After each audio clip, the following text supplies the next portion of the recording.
பதிலுக்கு பதில் வழங்குமா என்பதாக இந்திய ரசிகர்கள் எதிர்பார்த்தார்கள். 2022ஆம் ஆண்டு இடம்பெற்ற உலகக்கிண்ண T20 போட்டியிலே செமிஃபைனலிலே தான் இந்தியாவை வீழ்த்தி இறுதிப் போட்டிக்கு தகுதியானார்கள் இங்கிலாந்து. வணக்கம் நண்பர்களே, பாபா தமிழ் சொன்னதாக மற்றும் ஒரு விளையாட்டு தொகுப்போடு உங்களை சந்திப்பதில் மகிழ்ச்சி அடைந்து கொண்டு நீங்க இந்த காணொலியை பார்த்து கொண்டிருக்கின்றீர்களாக இருந்தால் மறக்காம லைக் பண்ணுங்க, ஷேர் பண்ணுங்க, ஃபாலோ பண்ணுங்க. அதே போல பாபா தமிழ் சொல்லக்கூடிய யூடியூப் சேனலை மறக்காம சப்ஸ்கிரைப் பண்ணுங்க.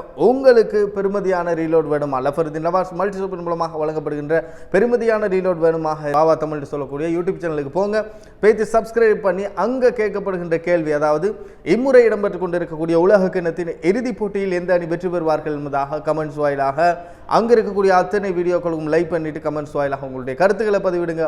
உங்களுக்கு லஃபருதீன் நவாஸ் மல்டி சூப்பர் மூலமாக வழங்கப்படுகின்ற பெருமதியான ரீலோட்னு வென்றிடுங்க. இப்போ வாங்க இந்த வீடியோக்குள்ள போகலாம்.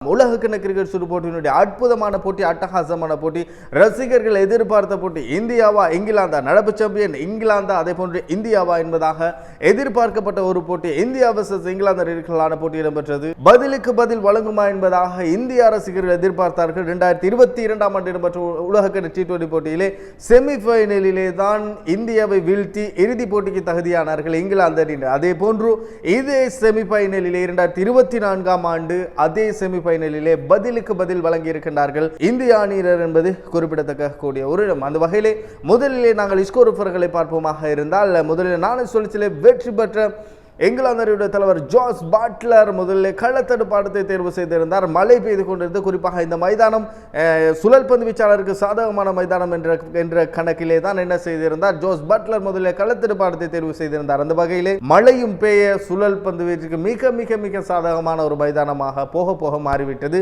இந்திய அணியினுடைய பந்து வீசும் போது முதலில் துடுப்படுத்தாடிய இந்திய அணியினர் மொத்தமாக பெற்றுக்கொண்டார்கள். 171 ஓட்டத்தினை பெற்றுக்கொண்டார்கள்.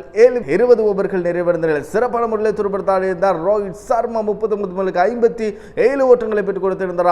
4 ஓட்டம், அதே போன்று 6 ஓட்டம் அடங்கலாக. அதே போன்று விராட் கோலி 9, அதே போன்று ரிஷப் பந்த் 4, அதே போன்று சூரியகுமார் யாதவ் 36 பந்துகளுக்கு 47 ஓட்டங்கள். அதே போன்று ஹார்திக் பாண்டியா வளமை போன்று தன்னுடைய துடுப்பாட்ட பிரதியின் மூலமாக 13 பந்துகளுக்கு 23 ஓட்டங்களை பெற்றுக் கொடுத்திருந்தார். மொத்தமாக இந்திய அணியினர் 171 ஓட்டத்தினை பெற்றுக் கொண்டார்கள்.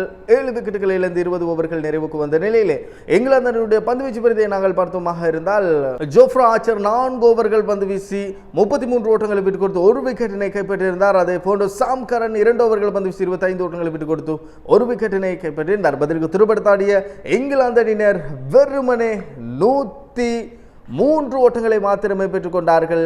சகல விக்கெட்டுகளை இழந்து 16.4 பந்து வீச்சு பிரதியிலே இங்கிலாந்து சார்பாக அதிகபட்ச போட்ட எண்ணிக்கை ஹரி ப்ரோக் பெற்றிருந்தார். 19 பந்துகளுக்கு 25 ஓட்டங்கள். அதே போன்று ஜோஸ் பட்லர் 15 பந்துகளுக்கு 23 ஓட்டங்களை பெற்றுக் கொடுத்திருந்தார். அதே போன்று ஜோஃப்ரா ஆர்ச்சர் 15 பந்துகளுக்கு 21 ஓட்டத்தினை பெற்றுக் கொடுத்திருந்தார். இந்த போட்டியிலே சிறப்பான முறையிலே பந்து வீசியிருந்தார்கள். அதாவது இந்திய அணி பதிலெடுத்தாடும் பொழுது, இந்திய அணி பந்து வீச ஆரம்பிக்கும் பொழுது இந்திய அணிக்கு சாதகமாக பந்து வீசும், அப்படி பந்து வீச்சும் ஸ்விங்காக, ஸ்பின்னர்களுக்கு ஸ்விங்காக கூடிய வகையிலே பந்து வீசும் பந்துகளும் மாறியது என்பது சுவாரஸ்யமான விடயமாக இருக்கிறது. இந்திய அணியினுடைய பந்து வீச்சு பிரதியை நாங்கள் பார்த்தோமாக இருந்தால், ஹர்ஷீப் சிங் 2 ஓவர்கள் பந்து வீசி 17 ஓட்டங்களை விட்டுக் கொடுத்திருந்தார். அதே போன்று பும்ரா 2.4 பந்துகள் வீசி 12 ஓட்டங்களை விட்டுக் கொடுத்து வளமை போன்று 2 விக்கெட்டினை கைப்பற்றியிருந்தார்.